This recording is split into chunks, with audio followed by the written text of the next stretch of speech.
Assalamualaikum warahmatullahi wabarakatuh. Salam sejahtera untuk kita semua. Ya podcast semata karenamu, karena mata jendela dunia. Sahabat Eker dimanapun berada, sehat dan sukses selalu untuk kita semua. Sobat Eker, saya Retno Putra selaku host pada kesempatan kali ini. Dan ya podcast kali ini juga hadir pertama kalinya untuk episode pertama tentunya di Rumah Sakit Mata Dr. Yap Yogyakarta. Nah, tentunya kita atau saya tidak sendiri dan ada narasumbernya yang luar biasa, ahlinya tentunya di bidang mata. Nah, di sini langsung saja kita kenalkan bersama Dr. Dimas Nugroho Kurniawan, spesialis mata. Nah, di sini biasa disebut apa nih, Dokter Dimas atau Dokter Nuki nih? Oh ya, terima kasih Mas Putra. Di sini untuk biasanya sih kalau rekan-rekan di sini manggil saya Dokter Nungki. Oke, karena Dokter Nungki. Iya, karena Dokter Dimasnya nggak cuma satu. Baik. Nah, jadi untuk membedakan antara Dimas yang satu, Dokter Dimas yang satu dengan Dokter Dimas yang lainnya, dibedakan dengan Dokter Nungki. Oke, baik. Nah, ini dia Dokter Nungki yang sudah bekerja juga di Rumah Sakit Mata Dr. Yap Yogyakarta dan juga Klinik Utama Mata Magelang yang ada di Jalan Soekarno-Hatta di Ruko Grand Vico. Nah, jadi Dokter Nungki ini sudah bekerja kurang lebih berapa tahun nih, Dok? Alhamdulillah belum ada 1 tahun. Oh gitu. Ya, jadi baru saya lulus tuh Maret 2022. Langsung ngelamar di sini, alhamdulillah masuknya Juli. Oh begitu. Jadi walaupun baru tapi segala ilmunya siap dibagikan nih untuk teman-teman sahabat Eker dimanapun berada ya.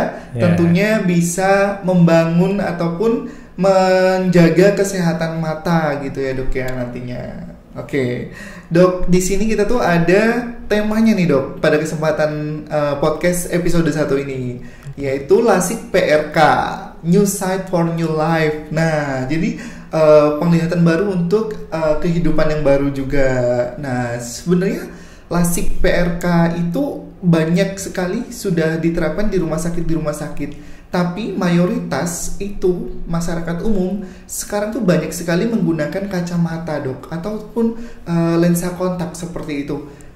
Itu apa sih, Dok, yang menyebabkan bisa mayoritas masyarakat sekarang menggunakan kacamata dan juga lensa kontak itu, Dok? Ya, jadi kalau kita melihat beberapa tahun terakhir ya, kita kan diserang pandemi. Nggak cuma di Indonesia, jadi seluruh dunia pun merasakan pandemi, di mana di situ eranya berubah. Kita bergeser. Betul. Ada agak perubahan era di mana hampir semua beralih ke digital. Wah, iya, betul sekali. Mau sekolah, mau kerja pun bahkan bisa dari rumah, bisa lewat laptop dan sebagainya. Memudahkan, kesannya memudahkan dan juga cenderung aman. Memang saat itu ya karena pandemi ya, daripada resikonya lebih tinggi, ya otomatis di rumah dulu. Cuma ternyata ada efek samping yang timbul.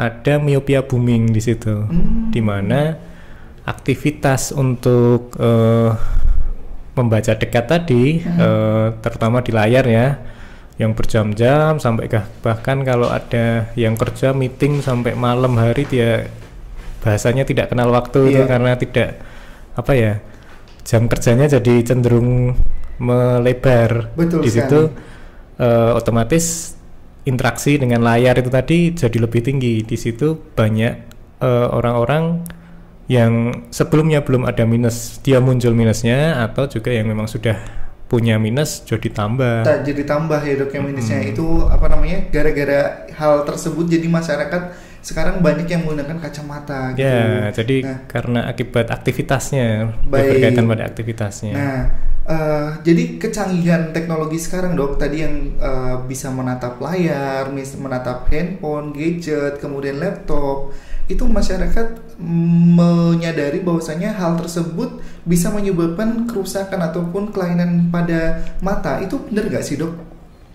Kalau ternyata sebenarnya kembali lagi ke tadi sedikit, miopia booming ini sebenarnya sudah muncul sebelum ada pandemi. Cuma sepertinya dipercepat oleh pandemi karena itu tadi. Nah, setelah beberapa kali saya memberikan penyuluhan yang dengan YAP sendiri kan juga ada program-program dia di mana ada seperti kita memberikan penyuluhan-penyuluhan entah bekerja sama dengan instansi-instansi tertentu atau juga ada pemeriksaan khusus. Itu banyak yang beranggapan bahwa efek minus itu muncul karena radiasi dari gadget tersebut. Sebenarnya tidak, sebenarnya lebih karena aktivitasnya dalam sering melihat dekat.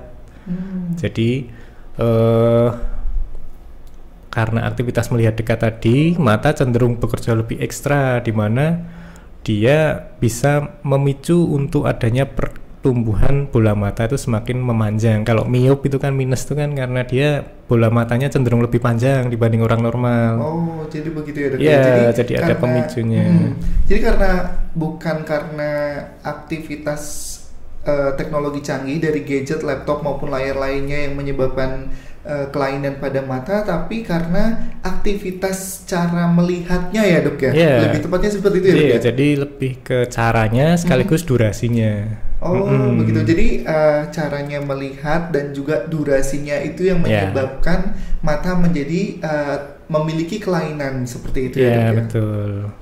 Baik, selanjutnya nih dok, kalau misalkan tadi sudah berkaitan dengan teknologi canggihan, nah sebenarnya kelainan-kelainan yang terjadi pada mata itu apa aja sih dok?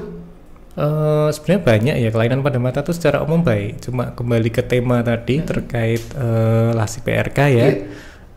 Biasanya kasus paling sering datang ke kita adalah kelainan refraksi.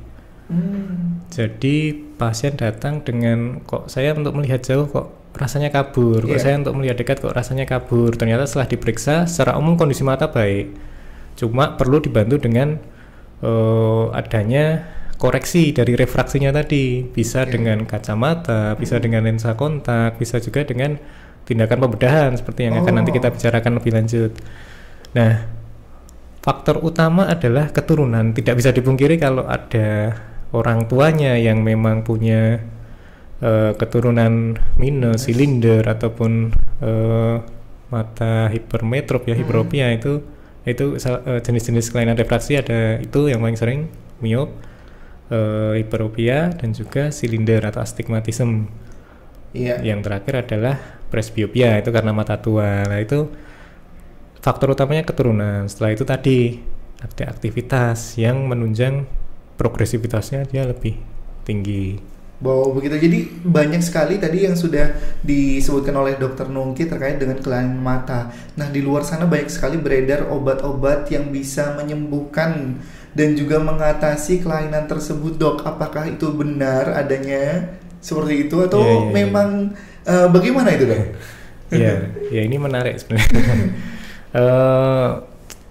Kalau menurut keilmuan saya sih belum ada ya obatnya ya. Oh baik, belum ada ya. Jadi the real obatnya itu memang belum ada ya dok ya. Jadi kalau ada misalnya kalau ada di IG ada apa ya, taruhlah influencer dia tiba-tiba kok muncul ada komen mata saya minus dikasih obat, ini obatnya apa ya? Nah, anak saya dikasih obat ini sembuh. Nah itu kalau berdasarkan keilmuan saya sih belum ada obatnya. Kalau toh ada obatnya, optik tutup semua. Betul sekali. Optik tutup, kemudian rumah sakit juga nggak laku nanti ya dok ya. Ya apa namanya, kalau dari obat sebenarnya belum ada, karena kembali tadi ke basicnya, maksudnya penyebabnya miop atau hiperopia ataupun silinder itu terkaitnya adalah bentuk bola mata, dimana kalau miop itu dia cenderung lebih panjang dibanding bola mata normal, orang normal, dimana kalau hipermetrop atau rabun dekat dia cenderung lebih pendek dibanding orang normal. Sedangkan kalau astigmat itu ada apa ya, kita nyebutnya kornea itu harusnya mulus dia, tapi ada sesuatu di situ sehingga menyebabkan adanya biasanya kayak gerunjal gitu ya. Jadi cuma nggak kelihatan, harus dengan melihatnya bayang gitu ya dok ya. Benar? Bukan, jadi karena gerunjal tadi itu bisa diperiksa dengan alat khusus ya, tapi gerunjalnya itu bikin cahaya tuh terpecah itu. Jadi kayak karena gerunjalan tadi dia untuk masuk ke dalam mata cahaya jadi terpecah itu, jadi ada double, biasanya cenderung lihat double pasien. Oh, jadi huruf itu double gitu. Atau kalau malam lihat lampu ada kayak glare, jadi kayak ada cahayanya tuh kok ada lingkarannya. Nah, itu biasanya orang silinder keluhannya seperti itu. Oh, jadi orang silinder keluhannya seperti itu. Nah, tadi selain obat-obatan nih dok ya, selain obat-obatan ada juga makanan. Katanya juga kalau misalkan kita banyak mengkonsumsi makanan atau buah-buahan atau sayuran, itu juga dapat mencegah kelainan mata. Itu juga benar nggak dok? Kalau mencegah, ya mungkin untuk minus, plus ataupun silinder ini tidak ya. Mungkin untuk penyakit lain mungkin bisa. Cuma kalau makanan sendiri kembali lagi ke kalau kita nyebutnya dari bahasa medis itu patofisiologi. Jadi proses pembentukan penyakitnya tadi kan bukan dari, ya memang kecenderungan bola matanya bentuknya tidak seperti orang normal. Nah, kalau makanan yang bisa menyebabkan kok yang tadinya bola mata sudah panjang jadi pendek atau pendek jadi panjang, itu kok sepertinya tidak akan banyak memberikan manfaat. Cuma secara umum nutrisi memang dibutuhkan oleh tubuh, nggak cuma mata. Jadi secara umum tubuh juga butuh, mata juga butuh sebenarnya, asal dengan dalam kadarnya, jadi secukupnya. Tetap apa ya, bukan terus kok makan wortel sia-sia, ya nggak juga. Gitu. Jadi sahabat iCare dimanapun berada, jadi penjelasan dari Dokter Nungki bahwasanya makanan tertentu atau buah-buahan atau sayuran itu tidak menjamin mencegah ataupun mengobati kelainan pada mata. Jadi selain tadi konsumsi tersebut juga dibutuhkan oleh tubuh gitu untuk menutrisi bagian tubuh kita. Bisa juga ke bagian yang mata seperti itu, tapi kan porsinya hanya sedikit ya mungkin ya dok ya, karena dibagi-bagi ke tubuh-tubuh yang lain gitu, organ tubuh yang lain seperti itu ya dok ya. Ya betul. Tapi kalau pada proses pertumbuhan pasti dibutuhkan, karena ada beberapa penyakit juga di mata yang terkait adanya kurang konsumsi vitamin tertentu, itu juga ada. Jadi memang harus ya konsumsinya tercukupi, bukan berlebihan. Ya, nah terkait dengan tadi dok sudah ada kelainan, kemudian tadi ada obat-obatan juga, ada makanan juga. Nah sebenarnya bagaimana sih dok caranya penyembuhan dalam kelainan mata itu dok? Itu apa sih ya dok? Jadi seperti yang sudah saya jelaskan singkat tadi ya. Jadi ada beberapa opsi di kita ya di Indonesia ini. Paling mudah adalah kacamata. Jadi di mana semua tempat hampir di seluruh pelosok Indonesia tuh pasti ada optik, di mana di situ dia bisa beli kacamata asalkan dengan ukuran yang sesuai. Betul. Yang kedua adalah lensa kontak. Lensa kontak itu banyak membantu, tapi nggak semua orang itu bisa pakai karena ada aturan-aturan khusus. Betul sekali. Ada orang-orang dengan yang nantinya ingin pakai lensa kontak tidak sembarangan karena resiko infeksi tinggi. Sekaligus yang terakhir adalah yang memang orang dia tidak suka pakai kacamata, tidak suka pakai lensa kontak, tidak suka pakai lensa kontak, ataupun yang memang apa ya, secara karir dia memang nggak boleh pakai kacamata. Nah itu yang ada pilihan lain, yaitu tindakan bedah refraktif. Bedah refraktifnya ya kalau di kita LASIK PRK. LASIK PRK ya dok ya. Jadi cara penyembuhan dengan LASIK PRK. Nah ini merupakan salah satu cara untuk menyembuhkan mata minus ya dok ya. Ya bisa minus, bisa tadi plus. Kecuali mata tua ya. Kalau mata tua kan juga plus, tapi beda. Dia presbiopia. Kalau yang mata plus tuh untuk lebih ke yang hipermetrop atau rabun dekat. Sekaligus juga yang astigmat. Nah, untuk penyembuhan sendiri tadi kondisi mata yang seperti apa sih dok yang bisa disembuhkan melalui LASIK PRK ini? Sebenarnya yang secara umum adalah mata normal. Jadi tidak ada penyakit penyerta yang lain. Seperti apa ya, ada kelainan glaukoma ataupun yang lain. Nah itu nantinya biasanya kita periksa dulu sebelum ada tindakan tuh, nanti kita ada dilakukan pemeriksaan untuk dilihat kondisi matanya secara umum seperti apa. Apakah pasien ini layak untuk pilihannya untuk kita LASIK PRK tuh akan hasilnya seperti apa, dan kira-kira kemungkinan yang akan timbul seperti apa. Biasanya kita jelaskan secara detail pada pasien hal-hal yang harus dijauhi dan juga yang perlu dirawat setelah kondisi seperti apa terkait dengan hasil pemeriksaan sebelum LASIK tadi. Iya. Jadi tadi tergantung dengan kondisi matanya ya dok ya.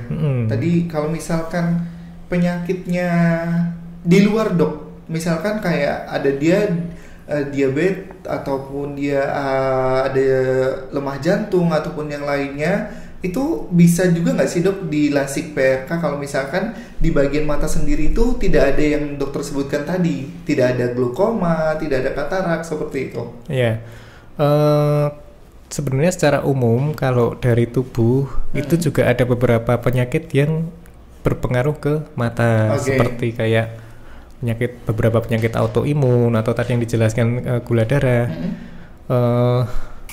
Cuma nanti dia lebih berkait terhadap post operasinya.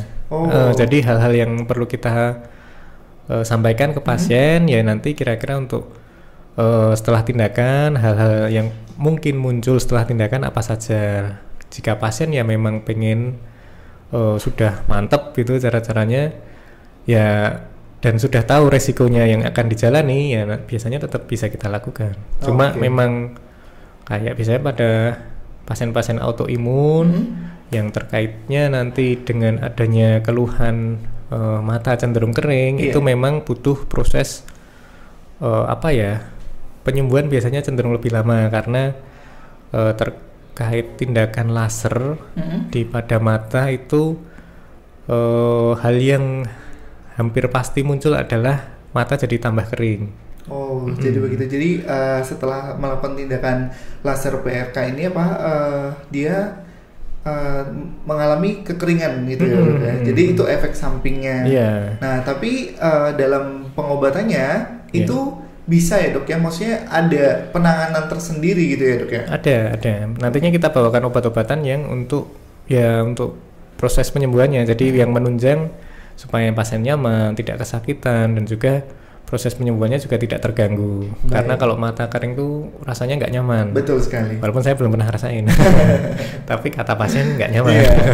Jadi di mana dia akan merasa mata bisa sampai nyeri, dari mulai pandangan kadang kabur, jelas kabur gelas, atau mulai nyeri, masir dan sebagainya, bahkan sampai rasanya kok capek, lelah mata, dan sampai pada kondisi yang kalau mata kering tuh resiko resiko lukanya tinggi, dan juga nanti rawan untuk terjadi infeksi. Betul ya. Jadi tadi sudah dijelaskan juga sama Dokter Nungki terkait dengan penyembuhan mata minus. Nah, kalau misalkan minus berapa sih dok yang bisa sampai diobati seperti itu pakai LASIK PRK ini juga sampai minus berapa sih dok? Ya, kalau dari teorinya sendiri itu sebenarnya minusnya bisa sampai minus 14. Secara teori ya? Secara teori. Untuk silinder dia maksimal adalah silinder minus 6.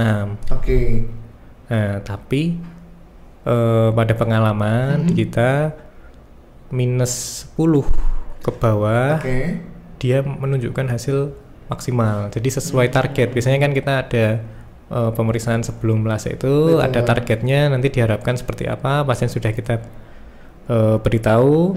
Nah, nanti ya setelah tindakan sesuai yang diharapkan tadi, sesuai targetnya. Iya. Jadi minus secara teori itu sampai dengan minus 14. Jadi sobat eker dimanapun berada yang misalnya ini ya udah pakai kacamata dan juga tidak nyaman menggunakan kacamata, boleh langsung periksakan matanya di Rumah Sakit Mata Dr. Riyap Yogyakarta. Tentunya luar biasa. Di sini sudah tersedia nih LASIK PRK yang bisa mengatasi mata minus. Nah, itu tadi ya dok ya, secara teori minusnya itu 14 ya dok ya. Ya, maksimal bisa sampai 14. Nah, tapi dari prakteknya dok yang ada di rumah sakit ini, setelah diperiksa-periksa itu ada nggak dok yang lebih dari 10 minusnya? Banyak, tapi dengan biasanya kita bawakan edukasi adalah kemungkinan akan ada residu. Baik. Jadi ada sisa minus. Tapi ya kalau sesuai pemeriksaan bisa 0 tanpa kacamata, biasanya akan 0 sih. Baik. Cuma tetap kita pahami, kita beritahukan ke pasien hal-hal tersebut. Jadi tetap ada resiko untuk minusnya tuh ada sisa. Cuma ya sisanya tidak akan sebanyak sebelum operasi. Jadi pasti pasien lebih nyaman karena secara kacamata lebih tipis. Betul. Sudah nggak tebal lagi. Iya, betul nggak banget. berat. Nah itu dia. Jadi sahabat eCare dimanapun berada ya, Dokter Nongki tadi sudah menjelaskan terkait dengan minusnya berapa sih yang bisa disembuhkan melalui LASIK PRK. Nah seperti itu. Nah kemudian ada syarat-syarat LASIK lain nggak dok untuk melakukan LASIK PRK ini? Ya, yang pertama adalah usia. Yang paling penting minimal usia adalah paling tidak 18 tahun. Karena secara teori diharapkan sudah tidak berkembang lagi, jadi sudah tidak tumbuh lagi, bola matanya mentok di 18 tahun. Sehingga minusnya ya harusnya ya sudah selesai bertumbuh. Selain itu juga kondisi kelainan refraksinya paling tidak dalam 1 tahun itu stabil. Yang kita harapkan adalah tidak ada penambahan. Jadi tiap tahun kok masih berubah-ubah, masih nambah. Itu biasanya ya nanti kita edukasi juga ke pasien, bisa hilang untuk saat ini. Tapi dalam beberapa waktu mungkin kalau masih belum stabil gini, ada resiko akan muncul lagi minusnya. Tapi kalau sudah stabil dalam rentang waktu 1 tahun atau lebih, paling tidak sih tidak lebih dari 1/4 ya, 1/4 atau setengah itu bisa. Biasanya akan stabil sampai usia nanti di mana butuh kacamata baca. Karena nantinya kalau sudah masuk usia 40 tahun memang secara usia pasien pasti tetap akan butuh kacamata baca. Baik. Nah, jadi minimal tuh usianya 18 tahun ya, dok ya. Jadi bisa merupakan jadi salah satu syarat untuk melakukan tindakan LASIK PRK. Nah, selain itu ada lagi nggak dok? Selain tadi usia? Usia, status refraksi stabil. Iya tadi. Kondisi mata tadi tidak ada kelainan yang lain. Yang paling sering kita tanyakan adalah ada penggunaan lensa kontak atau tidak. Karena kalau memang ada penggunaan lensa kontak itu harus kita stop dulu paling tidak 2 minggu. Jadi status refraksinya benar-benar apa ya aslinya seperti itu. Jadi biasanya kan lensa kontak tuh dia agak ada penekanan juga ke mata, itu kadang berubah walaupun sudah dilepas dalam waktu beberapa hari dia masih penyesuaian. Jadi belum yang paling baik. Iya. Nah di sini teman-teman sahabat eCare dimanapun berada, jadi yang remaja nih, biasanya remaja yang mau cari kerjaan tanpa kacamata tapi masih menggunakan lensa kotak dan juga mau operasi ataupun tindakan LASIK PRK, itu minimal lepas lensa kontaknya minimal 2 minggu. Lebih lama lebih baik karena agar tidak ada kelainan refraksi lainnya. Seperti itu ya dokter Enrique ya. Nah tadi juga sudah berkaitan dengan pembahasan syarat ya dok ya, untuk menjalankan LASIK PRK. Kalau misalkan nih LASIK PRK ini keunggulannya apa aja sih dok? Keunggulannya adalah yang pertama hilang kacamata tadi. Jadi tidak ada ketergantungan dengan kacamata. Yang kita harapkan adalah menghapus kacamata tadi, sehingga pasien-pasien yang memang tidak nyaman menggunakan kacamata atau aktivitasnya atau karirnya, pilihan karirnya yang memang tidak boleh menggunakan kacamata bisa terbebas dari itu. Lalu yang kedua adalah pada beberapa pilihan karir itu kan memang ada resiko yang terkait benturan dan sebagainya, tekanan tinggi dan sebagainya. Pada LASIK PRK ini keunggulannya adalah dia paling safe di antara pilihan. Sebenarnya LASIK itu ada banyak pilihan metodenya. Ada yang PRK, ada yang LASIK, klasik, ada yang SMILE. Begitu. Jadi ada 3 pilihan ya dok ya? Ya, untuk saat ini ada 3 itu di seluruh dunia. Kurang lebih sama. Yang PRK ini dia tanpa luka, jadi paling aman. Jadi untuk pada orang yang taruhlah ingin menjadi pilot, dia tekanan tinggi di udara, Iya. pengen jadi atlet, rawan benturan, Iya. pengen jadi tentara, polisi itu juga rawan benturan, itu paling aman adalah PRK Baik. dibanding lasik yang lasik. Lasik dan juga lasik smile-nya ya dok ya. Kalau lasik smile cenderung juga aman. Apa namanya? Tapi kalau tetap ada resiko tadi karena ada perlukaan. Sedangkan kalau yang PRK ini dia tanpa luka.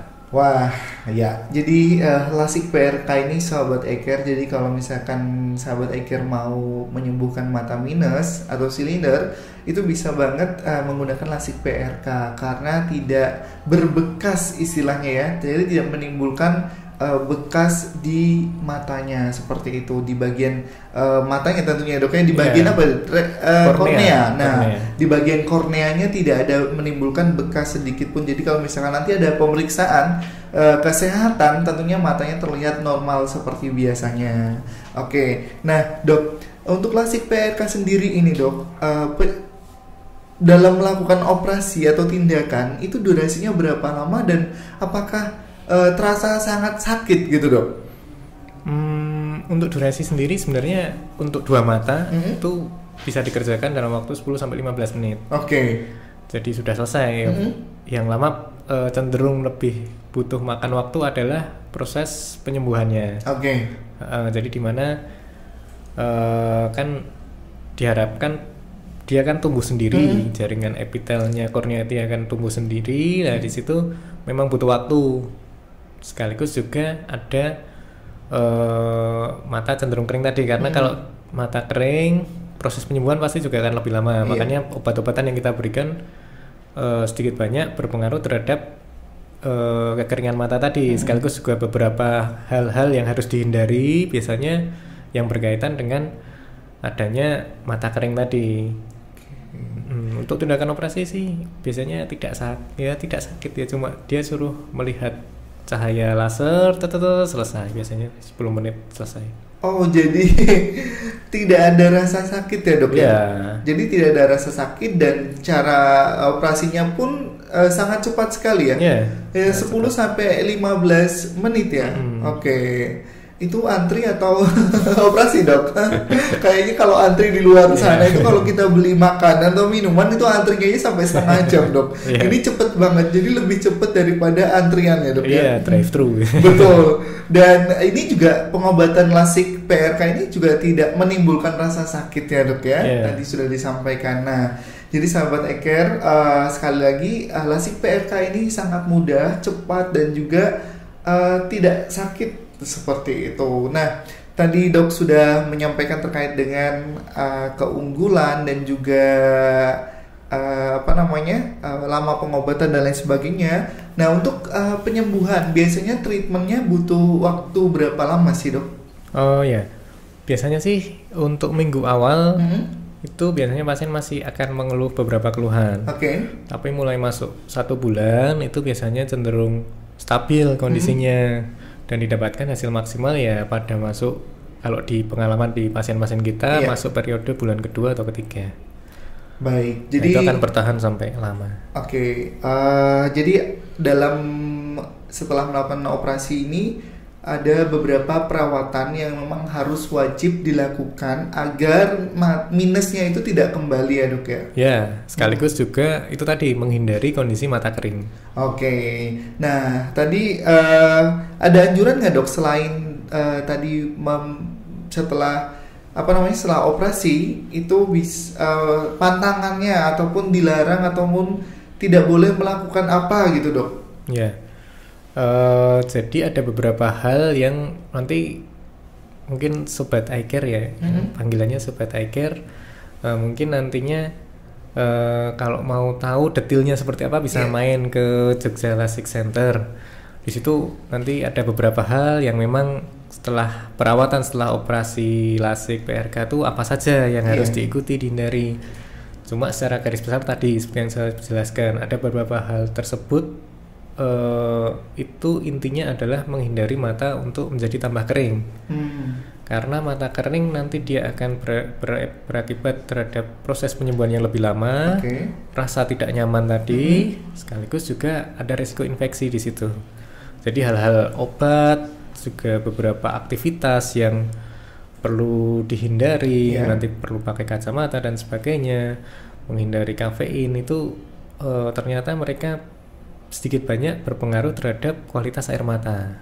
Nah, sudah habis dilakukan tindakan mata cenderung lebih kering, kalau nanti ditambah dengan aktivitas yang beresiko untuk jadi tambah kering mata, ya jadi double, tambah kering. Oke, nah tadi juga disebutkan Dokter Nongki kalau misalkan tambah kering dia juga akan infeksi ya dok ya. Resiko infeksi meningkat.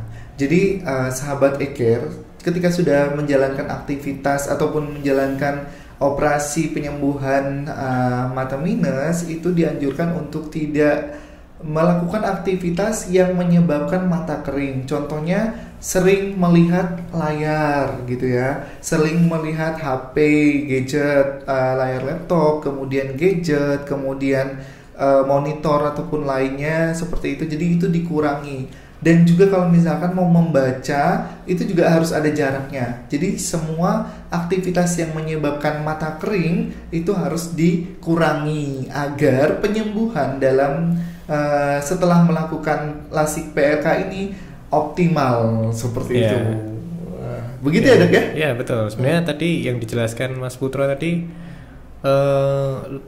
lebih ke umum, tidak harus orang yang punya setelah LASIK juga harus mengikuti itu. Jadi karena untuk kegiatan membaca yang harus ada jaraknya, ada batasan waktu untuk melihat gadget dan sebagainya, itu hal yang kita sampaikan ke pasien juga untuk merawat supaya itu tadi tidak jatuh ke kondisi mata minus, mata silinder dan sebagainya.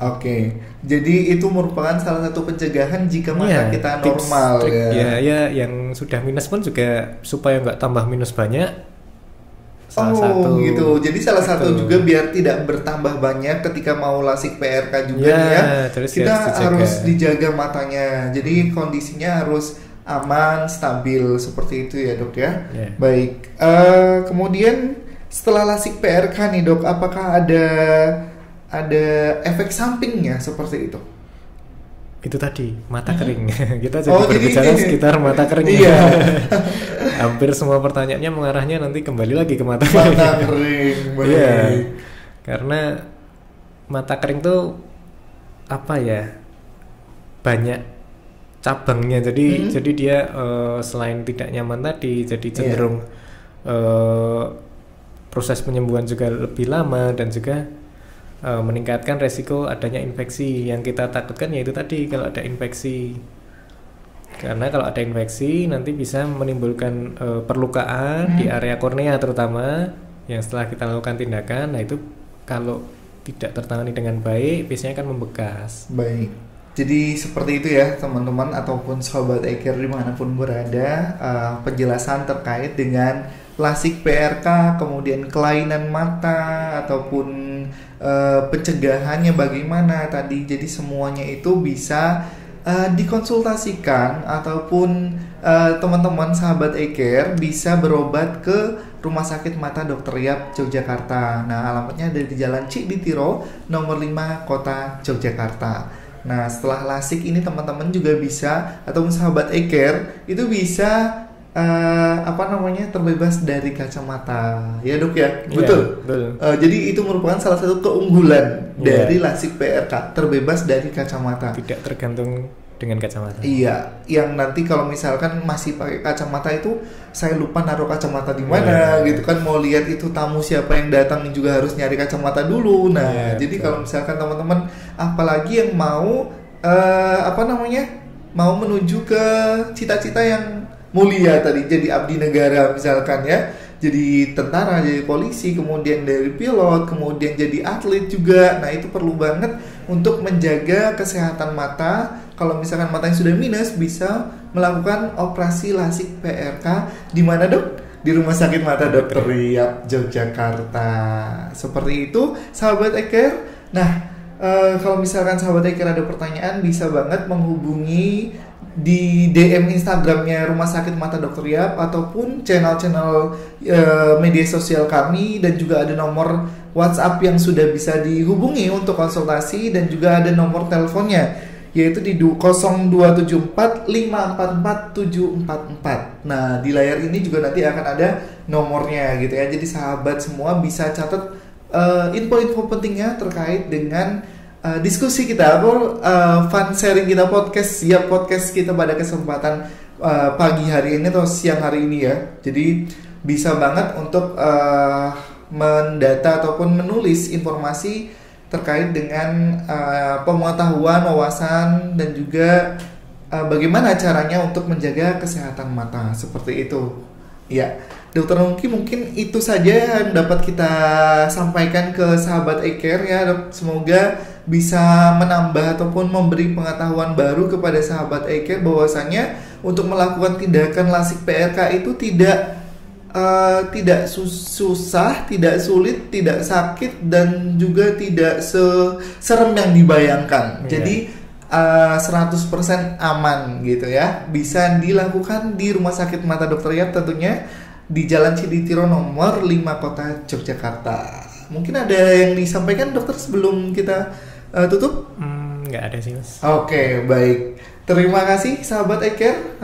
Ya, podcast Semata Karanmu, karena mata adalah jendela dunia. Sampai ketemu di episode selanjutnya. Terima kasih. Wassalamualaikum warahmatullahi wabarakatuh.